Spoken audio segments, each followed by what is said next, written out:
오늘 말씀에 먼저 우리가 새겨야 할 첫 번째 교훈은 하나님은 심판하시는 하나님이신 것을 먼저 새겨야 할 줄 압니다.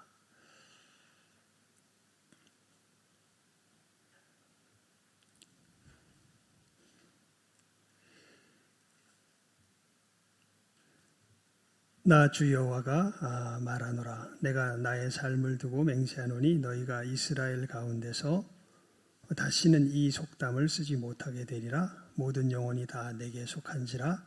아비의 영혼이 내게 속한 같이 아들의 영혼도 내게 속하였나니 범죄하는 그 영혼이 죽으리라. 이게 무슨 얘기냐면 이 당시 이제 여러분 이스라엘이 정말 풍전 등화의 위기에 처하여 있는 상황입니다. 그러니까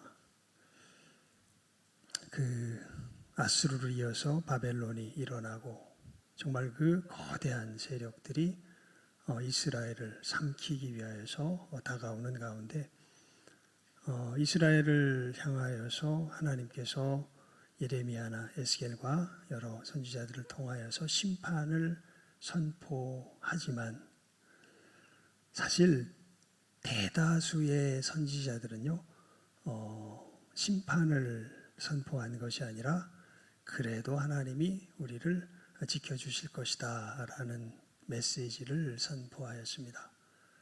그 이유는 아마 히스기야 때의 그 사건이 큰 빌미가 된 것 같습니다. 아수르 대군이 찾아와서 조롱하면서 삼키려고 했을 때 그때 사실 모든 예루살렘 성을 제외한 모든 성들이 다 점령을 당했었거든요. 그런데 하나님께서 기적적으로 히스기야의 기도를 들으시면서 그 아수르 대군을 다 전멸시키시고 오히려 물러가게 하시는 그 역사가 일어나면서 아마 이스라엘 역사 속에는 그러한 신앙이 생긴 것 같습니다. 하나님의 성전이 여기에 있고 다윗의 자손이 우리를 다스리는 이상 하나님의 약속 가운데 우리나라는 영원히 멸망치 않을 것이다. 이제 그런 신앙이 있었던 것 같은데 여러분 이스라엘이 하나님 앞에 하나님의 백성으로서의 언약을 맺은 것은 출애굽기에서이죠. 출애굽기에서 어떻게 맺냐면 십계명을 앞에 두고 내가 이 언약의 법을 잘 지키면 하나님의 백성이 되고 그렇지 않으면 그렇게 되지 못한다 하는 그 언약 가운데 이스라엘 백성들이 하나님의 백성이 되었는데 오히려 이 선지자들의 고발 속에서 우리가 보게 되는 것은 하나님의 계명을 지키지 않으면서 예루살렘 성전이 우리들 가운데 있고 다윗의 자손이 우리를 다스리니까 괜찮다고 우리는 하나님께서 지켜주실 거라고 평화가 없는데도 평화를 선포하는 이러한 상황 속에서 상황이 점점 어려워지니까 그때 많은 사람들이 그런 식의 원망을 했던 것 같습니다. 야, 우리 선조들이 저질렀던 죄 때문에 우리가 이렇게 고난을 받는다. 거기에 대해서 지금 하나님께서 말씀하시는 것이 에스겔 18장의 말씀인 거죠. 너희가 이스라엘 땅에 대한 속담에 이르기를 아비가 신포도를 먹었으므로 아들의 이가 시다고 함은 어찌미냐. 내가 나의 삶을 두고 맹세하는데 이스라엘 가운데 다시는 이 속담을 쓰지 못하게 되리라 말씀하시면서 우리 4절 말씀은 다시 한번 읽어볼까요? 함께 읽어봅니다. 18장 4절 말씀입니다. 시작. 모든 영혼이 다 내게 속한지라. 아비의 영혼이 내게 속함같이 아들의 영혼도 내게 속하였나니 범죄하는 그 영혼이 죽으리라. 무서운 말씀입니다. 그죠? 범죄하는 그 영혼이 어떻게 되리라? 죽으리라. 그러면서 이제 예를 들어주시는 것이 이 뒤에 쭉 이야기입니다. 범죄하는 영혼이 죽으리라. 그래서 어떤 사람이 가령 의를 행하는 사람이 있었다고 하자. 그 사람은 그가 의인이니 정령 살 건데 근데 그 의인이 아들을 낳았습니다. 근데 그 아들은 의인의 길을 쫓아가지 않습니다. 그 아들이 악한 일을 행합니다. 그러면 그는 어떻게 될 겁니까? 정령 죽을 거다. 그리고 또 그가 또 아들을 낳았다고 하자. 그런데 아비의 행한 모든 죄를 보고 두려워해서 아비를 좋지 아니하고 의를 행했다고 하자. 그러면 그는 어떻게 될 거다? 정령 살게 될 거다. 우리 19절, 20절 말씀 다시 읽어봅니다. 시작. 그런데 너희는 이르기를 아들이 어찌 아비의 죄를 담당치 않겠느뇨 하는도다. 아들이 법과 의를 행하며 내 모든 율례를 지켜 행하였으면 그는 정령 살려니와 범죄하는 그 영혼은 죽을지라. 아들은 아비의 죄악을 담당치 아니할 것이요 아비는 아들의 죄악을 담당치 아니하리니 의인의 의도 자기에게로 돌아가고 악인의 악도 자기에게로 돌아가리라. 예. 각자 자신이 하나님 앞에 행한 그 의와 죄에 따라서 하나님께서 있는 그대로 심판하실 것을 말씀하시지요. 결국 이스라엘이 하나님 앞에 멸망하는 것은 선조들의 죄 때문이 아니라 누구의 죄 때문에? 자기 자신들의 죄 때문인 것을 하나님께서 에스겔 선지자를 통하여서 분명하게 가르쳐 주고 계시는 것이죠. 그러면서 오늘 말씀에 보면요, 더 놀라운 얘기도 있습니다. 뭐냐면 21절부터 나오는데, 그런데 악인이, 그러니까 막 악한 짓을 막 했어요. 근데 이 악인이 만일 그 행한 모든 죄에서 돌이켜 떠나, 그런데 그 죄에서 어떻게 해요? 돌이켜 떠납니다. 그리고 다시 돌아와서 의의 길을 걸어가면, 그럼 어떻게 될까요? 22절에 나옵니다. 그 범죄한 것이 하나도 기억함이 되지 아니하리니 그 행한 의로 인하여 살리라. 그러면서 하나님께서 아주 중요한 말씀을 하십니다. 23절 말씀인데요. 우리 함께 읽도록 합니다. 시작. 나 주 여호와가 말하노라. 내가 어찌 악인의 죽는 것을 조금인들 기뻐하랴. 그가 돌이켜 그 길에서 떠나서 사는 것을 어찌 기뻐하지 않겠느냐. 예, 거기까지. 여러분, 하나님은 심판하시는 하나님이시죠. 하나님은 이 온 세상의 통치자이시기 때문에 반드시 공정함으로 심판을 행하시는 분입니다. 하나님은 절대 공의를 잃지 않으십니다. 어떠한 상황 속에서도 공의롭게 심판하십니다. 염려하지 마십시오. 지금 우리 이 세상의 많은 일들, 지금 우리 주변에 벌어지는 일들을 보면 공정함을 찾기가 어렵다라는 표현보다는 찾을 수가 없습니다. 그런데 우리는 공정함이 발견되지 않을 때 더 뭘 사무치게 구하고 있습니까? 그 공정함이 우리 이 땅 가운데 나타날 것을 사무치게 구하고 있죠. 참 신기한 일이에요. 이건 정말 신기합니다. 왜냐하면 진짜로 공정함을 우리가 눈 닦고 찾아봐도 찾아볼 수가 없어요. 근데 우리는 어떻게 이렇게 공정함을 찾을까? 여러분, 하나님이 계시기 때문에 그렇습니다. 하나님이 우리를 만드셨고요. 사실 하나님이 이 땅을 통치하고 계시기 때문에 그렇습니다. 하나님은 반드시 공의로 뭐 하시는 분이세요? 심판하시는 분이십니다. 그래서 하나님은 출애굽기 34장 7절에 보면요, 형벌받을 자를 결단코 면죄하지 않으시는 분입니다. 굉장히 무서운 말이에요, 사실은. 아멘 하시는 분들이 있는데 이게 좋은 믿음이긴 한데 예. 여러분, 형벌받을 자, 하나님 앞에 무엇이 죄인지를 우리가 소스라치게 놀라면서 볼 수 있는 것이 야고보서 2장 10절과 갈라디아서 아마 3장 10절로 제가 기억하는데요. 아마 반대가 될 수도 있습니다. 갈라디아서 2장 10절과 야고보서 3장 10절이 될 수도 있는데, 거기 보면 모든 율법을 다 지키다가도 하나를 어기면, 그러면 어떻게 되는 거다? 모든 율법을 다 어기는 거다. 모든 시간 율법을 다 지키다가도 한순간 어기면, 그러면 모든 순간 율법을 어떻게 한 거다? 다 어긴 거다. 이렇게 말씀하십니다. 그러니까 이 말씀, 네가 악을 행하다가 다시 돌이켜서 의를 행한다라는 것은 사실은 이 한마디로 말하면 존재 자체가 바뀌는 것을 이야기를 합니다. 우리들 생각에 이렇게 생각하기 쉽죠. 이 말씀을 보면서 야, 그러면은 의를 막 행할 때 딱 죽으면 그때는 어디 가고 천국 가고, 그럼 의를 행하다가 딱 돌이켜서 죄를 행하다가 딱 죽으면 어디 가고 지옥 가고, 그렇게 된다는 얘기인가요? 그런 얘기가 아닙니다. 존재 자체가 어떻게 된다는 얘기예요? 바뀐다는 그러한 이야기입니다. 그리고 그러니까 의인은 그냥 의인입니다. 죄인은 그 죄인이에요. 예. 그래서 이 의의 이 판결을 받은 사람은 살고 죄인의 판결을 받는 사람은 하나님 앞에서 죽습니다. 그것이 이 하나님의 심판이에요. 그러니까 무섭습니다, 여러분. 그런 심판을 생각할 때 내가 하나님 앞에 의롭다 함을 받을 사람이 누가 있을까요?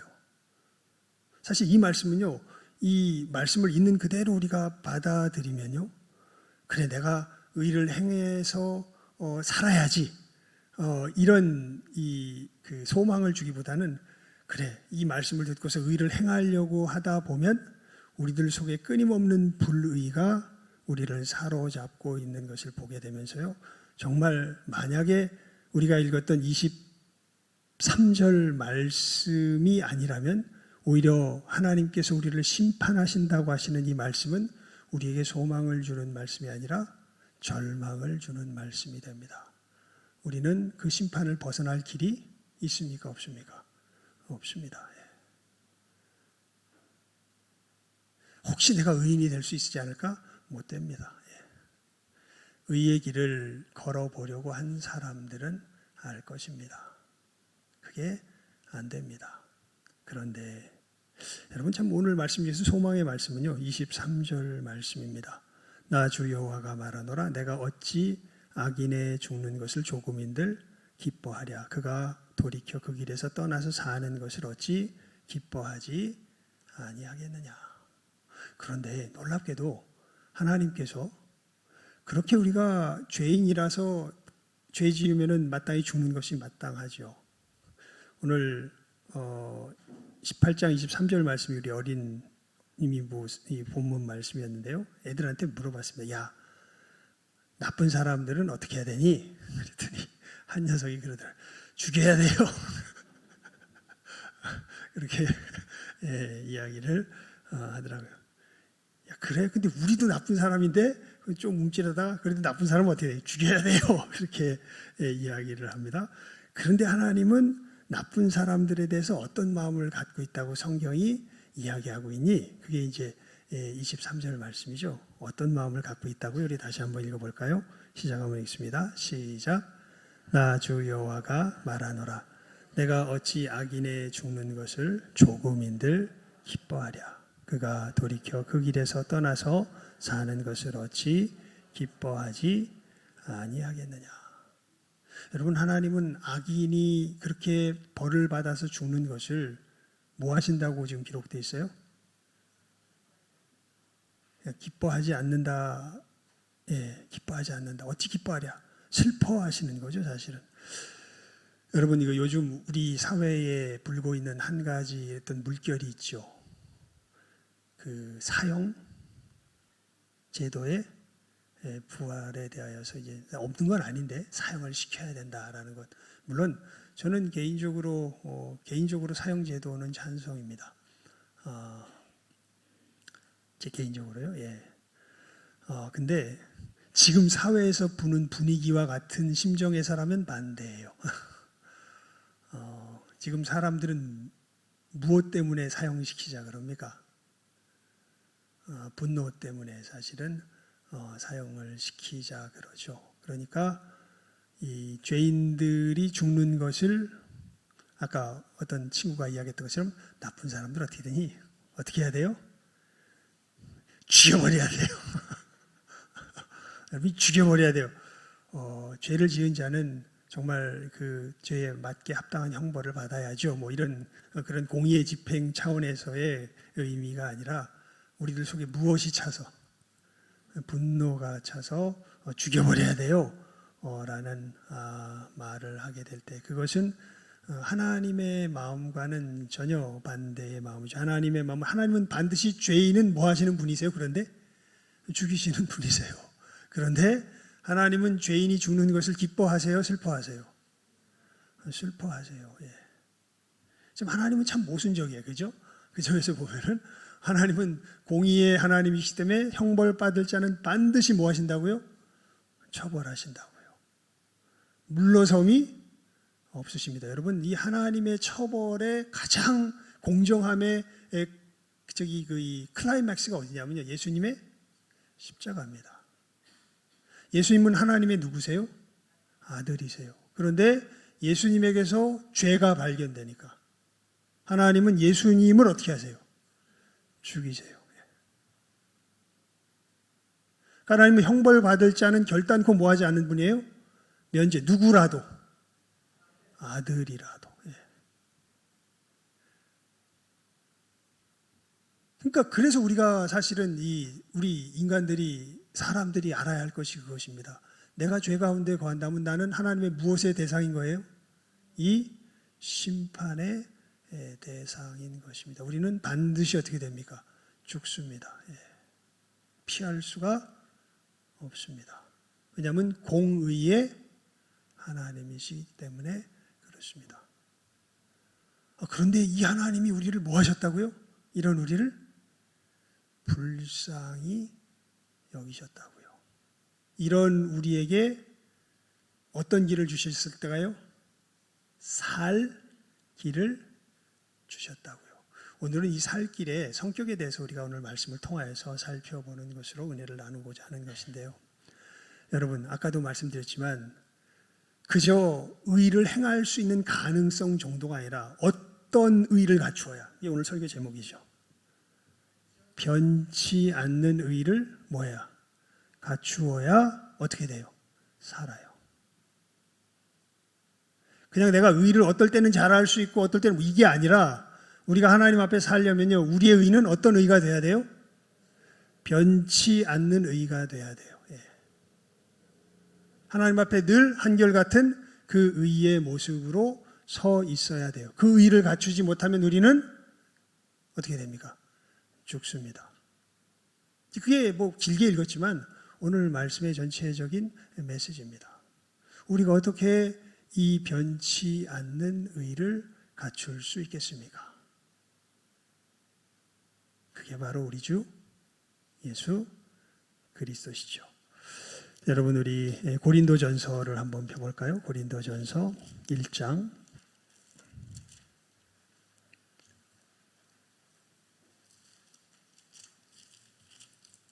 고린도전서 1장입니다.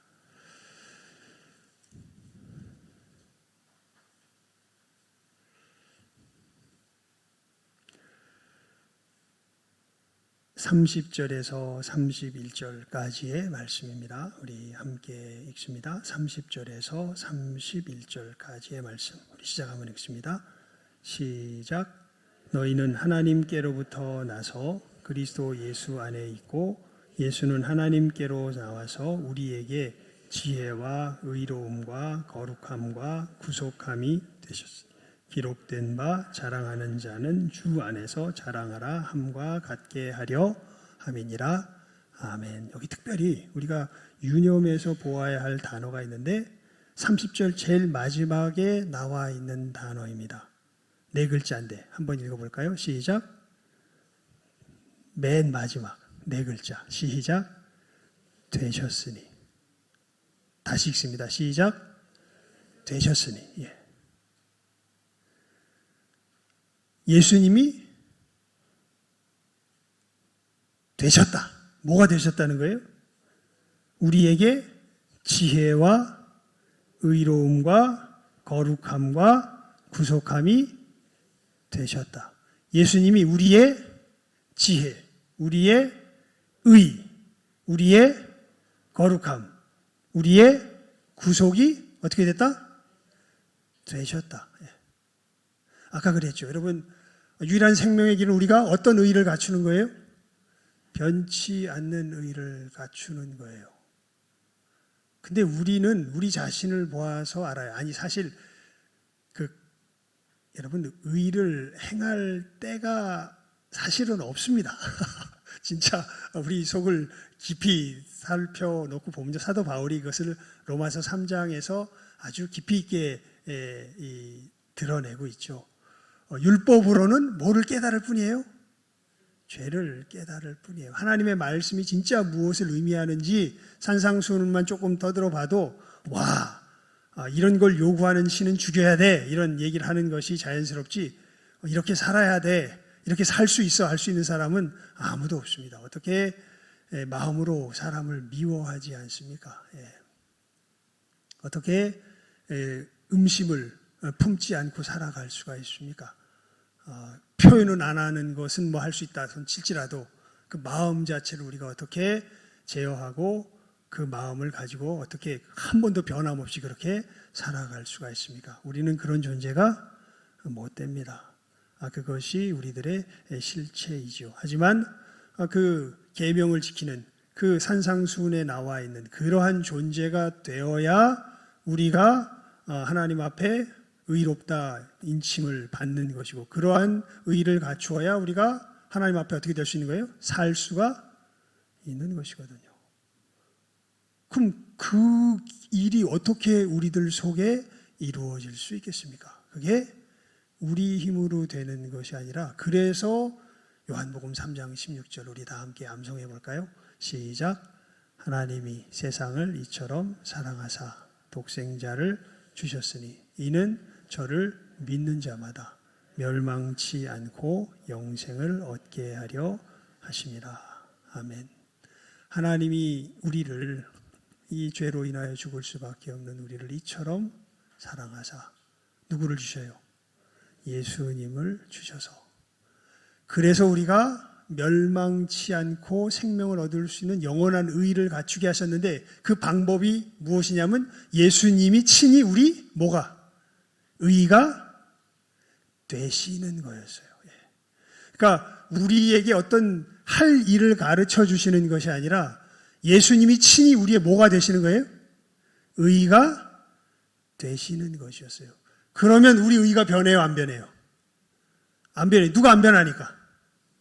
예수님이 안 변하니까. 우리는 변해요, 안 변해요? 우리는 변해. 우리는 안 돼. 하지만 누구는 안 변해? 예수님은 안 변해요. 그래서 우리 다시 한번, 이 정말 귀한 말씀이죠. 우리 고린도전서 1장 30절 말씀 다시 읽습니다. 시작. 너희는 하나님께로부터 나서 그리스도 예수 안에 있고 예수는 하나님께로서 나와서 우리에게 지혜와 의로움과 거룩함과 구속함이 되셨으니. 아멘. 우리의 의가 되시기 위하여서 누가 오신 거예요? 예수 그리스도께서 오셨습니다. 어떻게 우리의 의가 되셨습니까? 대속함으로. 성경이 우리들에게 가장 핵심되게 이야기해주는 복음의 진수입니다. 예수님의 대속. 506장 찬송하시죠. 내 평생의 소원, 내 평생의 소원. 뭡니까? 대속해 주신 사랑을 간절히 알기 원하네. 대속해 주신 사랑. 여러분, 예수님께서 오셔서요, 놀라운 일을 이루십니다. 우리를 자기 몸으로 삼으셔서요, 그러니까 예수님은 우리와 자신을 연합시키세요. 언제 연합시켰냐면, 이건 뭐 거의 확실합니다. 세례 요한이 세례 받을 때, 그때 연합시키셨습니다. 그때 연합시키셔서 세례 요한에게 세례 받을 때 우리 죄가 예수님의 죄가 되게 하세요. 그래서 그분이 우리의 죄값을 십자가 위에서 다 치르십니다. 여러분, 죄인은 반드시 뭐 받아야 돼요? 처벌 받아야 돼요. 죄값을 반드시 이 형벌이 치러져야 돼요. 하나님은 어떤 하나님이시기 때문에? 공의의 하나님이시기 때문에. 그래서 우리에게 쏟으실 이 진노를 하나님께서 참으셨다가 예수님을 보내셔서 예수님께서 우리를 자기의 몸으로 삼으시고 예수님께서 십자가에 달리셨을 때 우리에게 쏟으실 이 형벌을 누구에게 다 쏟으신 거예요? 예수 그리스도께 다 쏟으셔서 우리의 죄값이 어떻게 했습니까? 다 치루어졌습니다. 그리고 예수님께서 우리를 몸으로 삼으셨기 때문에 예수님의 의가 동시에 누구의 의가? 우리의 의가 되게 하시는 역사를 십자가에서 이루신 겁니다. 그렇게 예수님은 우리의 뭐가 되신 거예요? 의가 되신 거예요. 이 예수님을 믿기만 하면 우리가 하나님 앞에 어떠한 사람이 된다? 의로운 사람이 된다. 이게 뭐예요? 이게 복음이에요. 다른 것이 아니라 예수님께서 이 일을 하러 오셨습니다. 여러분, 이 예수님을 믿으세요. 여러분이 하나님 앞에서 죽을 수밖에 없는 존재였는데 예수님께서 여러분의 죄를 다 짊어지시고 십자가에서 여러분의 죄값을 다 치르시고 여러분을 깨끗하게 하셨으며 이제는 영원히 하나님 앞에서 변함없는 의인으로 새롭게 세우시도록 사흘 만에 부활하셨습니다. 이 예수님을 믿고 여러분의 마음에 영접하십시오. 그러면 여러분은 하나님 앞에 무엇이 됩니다? 의인이 됩니다. 이게 뭐예요? 이게 복음이에요.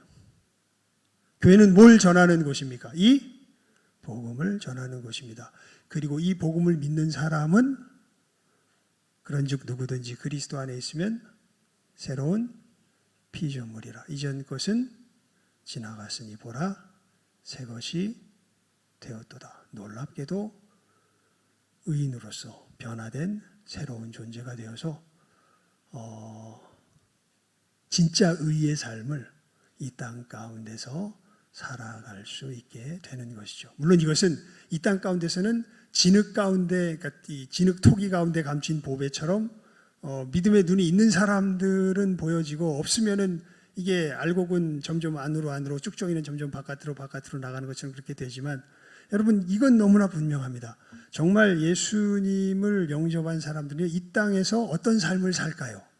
이 천국의 삶을 완벽하게는 아니지만 진실하게는 살아가기 시작합니다.